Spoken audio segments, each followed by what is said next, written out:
आप सभी को 2025 में पढ़ने वाली एकादशी माघ मास के शुक्ल पक्ष की जया एकादशी की ढेर शुभकामनाएं। आज हम बात करेंगे जया एकादशी का व्रत 2025 में किस दिन किया जाएगा। 7 फरवरी या 8 फरवरी को इस बार लोग असमंजस में है कि जया एकादशी कब है, इसीलिए हम आपको इस वीडियो में बताएंगे। साथ ही पारण कब किया जाएगा, व्रत जो है उसके नियम क्या होंगे और जया एकादशी के व्रत की पूजा कैसे होने चाहिए, पूजन विधि क्या होनी चाहिए, व्रत में क्या खाना चाहिए क्या ना खाना चाहिए। जिस प्रकार से शक्तिला एकादशी का पूजन अलग था, उसी प्रकार से जया एकादशी का पूजन भी भिन्न प्रकार से होता है। व्रत विधान एक जैसा हो सकता है, परंतु पूजा विधान और पालन विधान में भिन्नता होती है। हम प्रत्येक एकादशी के बारे में विस्तृत जानकारी जो पुराने में वर्णित है आपके लिए लेकर आते हैं। के शुक्ल पक्ष की जो एकादशी तिथि है ना, वह शुरू हो रही है 7 फरवरी को रात्रि को 9:26 पर और इसका समापन होगा 8 फरवरी को रात्रि को 8:15 पर। ऐसे में 8 फरवरी को सूर्य के मुख से एकादशी होगी और इसमें क्योंकि रात्रि को द्वादशी आ रही है तो द्वादशीय योग्यता एकादशी भी हो जाएगी। जो रहेगा वह है आप 8 फरवरी को जया एकादशी का व्रत करें, पूजन करें, कथा श्रवण करें और इस दिन विष्णु सहस्त्र नाम का पाठ आपको अवश्य ही सुनना चाहिए। चलिए अब हम आरंभ करते हैं कि किस प्रकार से आपको इस विष्णु सहस्त्र नाम उद्गम एकादशी, विश्व में एकादशी या जया एकादशी का पूजन करना चाहिए, संकल्प करना चाहिए। यह बताते हैं एकादशी वाले दिन व्यक्ति को सुबह सूर्योदय से पहले उठना चाहिए और स्नान आदि से निर्मित होकर जो एकादशी का व्रत नहीं कर रहे हैं ना तो पहले उठना चाहिए और यह पूजन करना चाहिए। यह भिन्नता है। इस एकादशी में व्रत के अलावा जो व्रत नहीं कर रहे हैं वह भी इस दिन भगवान श्री हरि का आशीर्वाद किस प्रकार से प्राप्त कर सकते हैं, यह आपको वर्णन करते हैं और साथ ही पूजा विधि भी बताते हैं कि किस प्रकार से पूजन करना है। जो व्रत कर रहे हैं उनको और जो व्रत नहीं कर रहे हैं उनको, क्योंकि पूजा विधि दोनों के लिए से ही रहने वाली है, एक ही रहने दो। सूर्य उदय से पहले उठ जाएं, उठने के बाद स्नान आदि करके स्वच्छ वस्त्र धारण करें और आपका जो पूजा स्थल है जहां आप बैठकर पूजन करते हैं वहां आसन लगाकर बैठे हैं। उससे पहले सामग्री एकत्र कर लीजिए। सामग्री में क्या क्या एकत्र करेंगे, एक तांबे का लोटा लीजिएगा, उसमें पहले थोड़ा गंगा जल भरेगा, उसके बाद उसमें शुद्ध जल भर लीजिएगा। भगवान श्री हरि की एक तस्वीर दीजिएगा जिसने माता लक्ष्मी साथ में हो तो यह सर्वोत्तम रहेगा। अगर हो सके तो भगवान विष्णु और माता लक्ष्मी की मूर्ति भी ले सकते हैं जो कि बैठी हुई अवस्था में होनी चाहिए। रोली के स्थान पर इस एकादशी पर आपको गोपीचंद लेना चाहिए। सफेद तिल ले लीजिएगा। अर्पित करने के लिए पीले फूल का विशेष विधान है जया एकादशी पर। यदि पीले फूल मिलते हैं तो बहुत उत्तम है, क्योंकि श्री हरि विष्णु को पीला रंग अत्यधिक प्रिय है। तो हो सके तो पीले फूलों की एक माल ले लीजिएगा या फिर खुले फूल ले लीजिएगा। अधिक ना मिले तो जितना मिले उतना ले लीजिएगा। धूप रखिएगा, दीप रखेगा, गोल बाती वाला दीपक लगाइएगा के रूप में अर्पित करने के लिए। या तो आप इस दिन केसर युक्त मिठाई लीजिएगा। अगर आपके पास मिल जाती है केसर की बर्फी मिठाई में भी कौन सी केसर की बर्फी यदि मिलती है तो बहुत उत्तम है। अगर केसर की बर्फी नहीं मिलती है तो कोई बात नहीं। माघ मास में तेल का बड़ा महत्व है, इसीलिए आप तिल का लड्डू भी ले सकते हैं।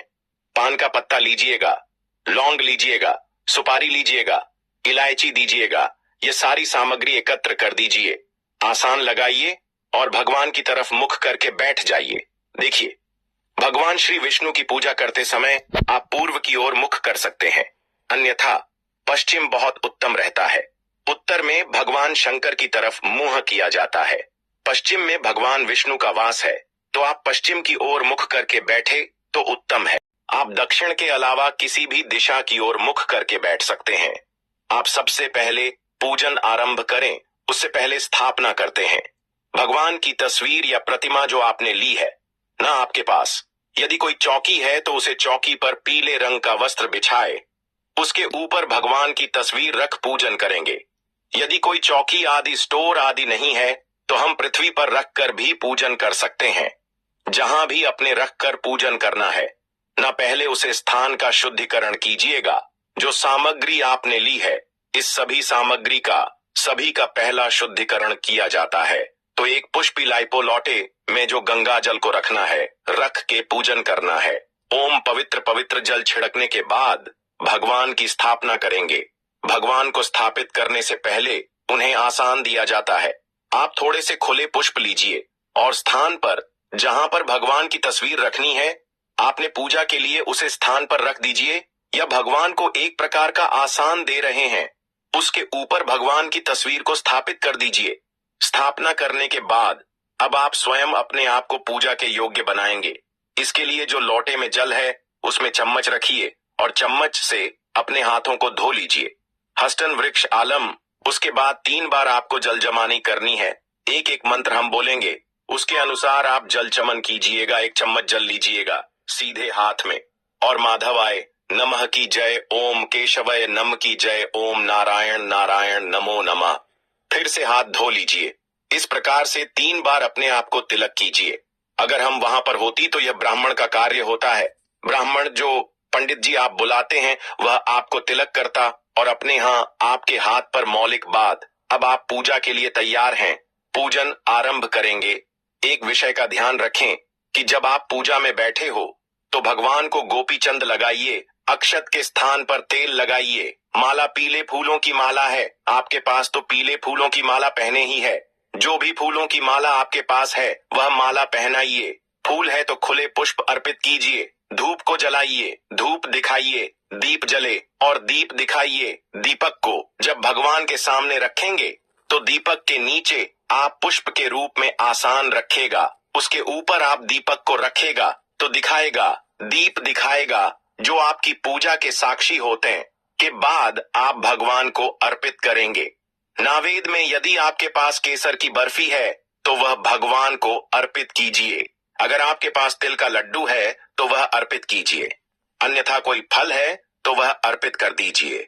और वह भी नहीं हो तो आप मिश्री भी नावेद के रूप में अर्पित कर सकते हैं। आप भगवान को जलजमानी कराया, पुनः जल के 1 बार क्षेत्र दे दीजिए।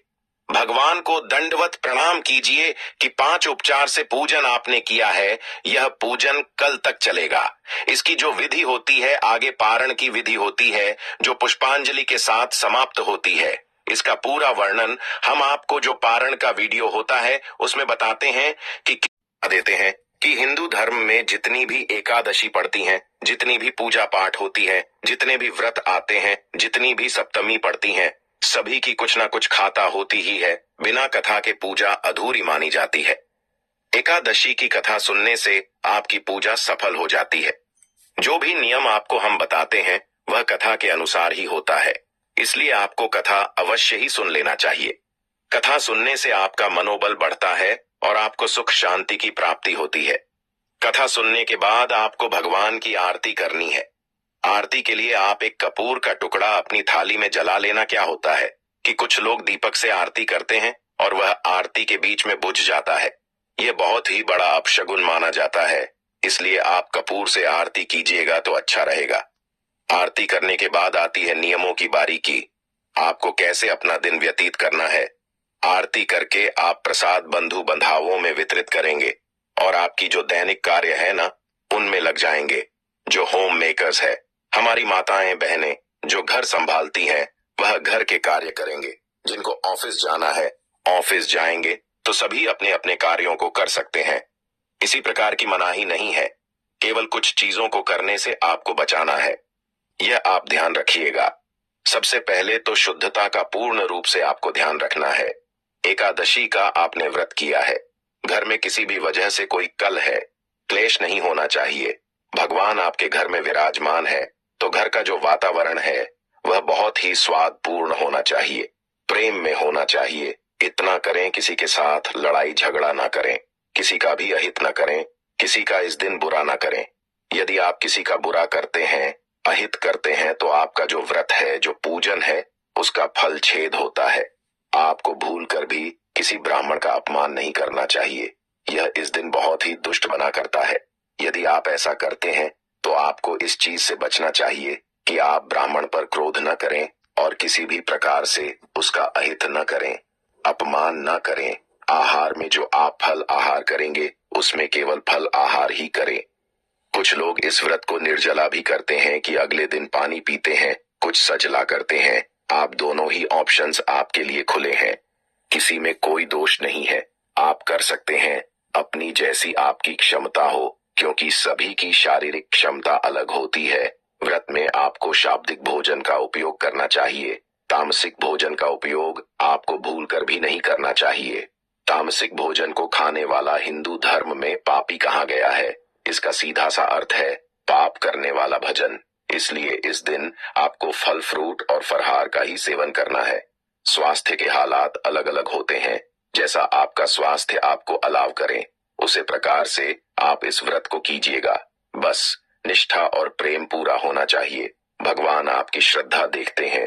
तो एकादशी के व्रत का पारण करना है, और इसका जो निर्धन है ना, वह इससे होता है कि एकादशी के बाद अगले दिन द्वादशी में पारण किया जाता है। सूर्योदय के बाद पारण किया जाता है, और द्वादशी के पहले 5.5 घंटे जो हरिभासर का समय होता है वह निकल जाना चाहिए। उसके बाद ही पालन करना चाहिए। इसीलिए हम कई बार कहते हैं कि देर से पालन कीजिएगा, क्योंकि सुबह सुबह आदिवासी का समय होता है। कई बार इस बार जो है ऐसा नहीं है, रात्रि बेला में ही समाप्त हो जाएगा, तो आप पारण कर सकते हैं। 9 फरवरी को सुबह 7:04 से और 9:17 तक यह थी जानकारी। जय